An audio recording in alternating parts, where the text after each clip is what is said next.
কলমে প্রিয়দর্শিনী প্রিয়া, কণ্ঠে রত্নাহর। অনুগল্প অসম্পূর্ণ প্রেম। আজ আর কাহারও সমালোচনা করিতে আসি নাই। আজ একজনের মৃত্যু সংবাদের গল্প লিখব। নন্দিনীর মৃত্যু সংবাদ। সেই নন্দিনী যাহার সঙ্গে হঠাৎ দেখা হয়েছিল রেল স্টেশনের চত্বরে, সে ছিল প্রজাপতির ন্যায় মোহনীয় রূপবতী। তাহাকে দেখিবা মাত্র হৃদয় বলিয়া উঠিল, আমার ইহাকেই চাই, ইহাকে না পাইলে আমার জীবন অসম্পূর্ণ হইয়া যাইবে।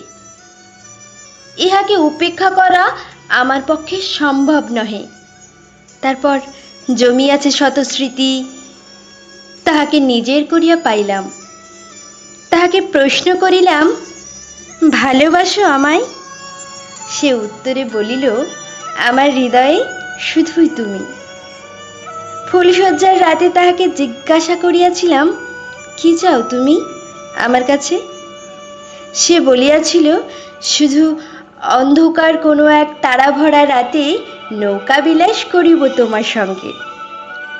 ঈশ্বর জানেন তাহাকে কতটা ভালোবাসিয়াছিলাম আমি।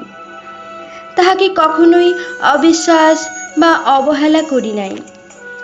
তাহাকে মিষ্টি বউ বলিয়া ডাকিতাম।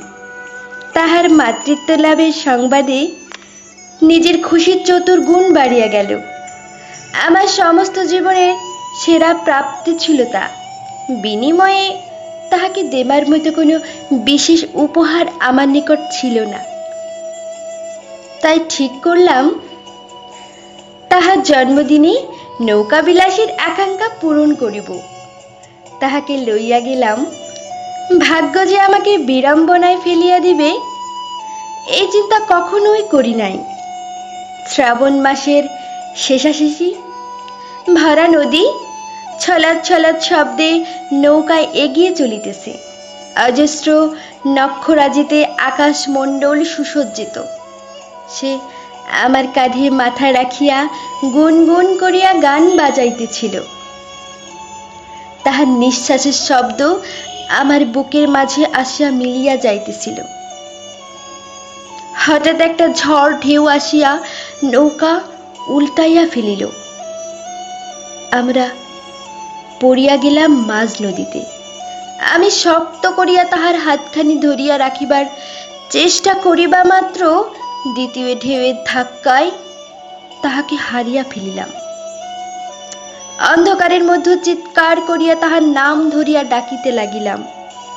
মাঝিও চেষ্টা করিল খুঁজিতে, ডুবুরিরা আসিয়াও ব্যর্থ হইল। বন্যার জলে ভাসিয়া গেল সব। তাহার জন্মদিনে মৃত্যুশয্যা রচিত হইল। কয়েক মুহূর্তেই তাহাকে হারাইয়া ফেলিলাম। পরদিনে তাহার মৃতদেহ কয়েক কিলোমিটার দূরে এক কাশবনের চরে মিলিল। সে কত বছরের স্মৃতি! মনে হয় এই তো সেই দিনকার কথা। এভাবে আমাদের ভালোবাসার গল্পগাথা ভূমিকায় উপসংহার রচিত হইল। সমাপ্ত কবে হইবে এই বিস্ময় জীবনের? জীবন্ত পুতুল হইয়া আর কতদিন বাঁচিব? কতদিন আর কতদিন?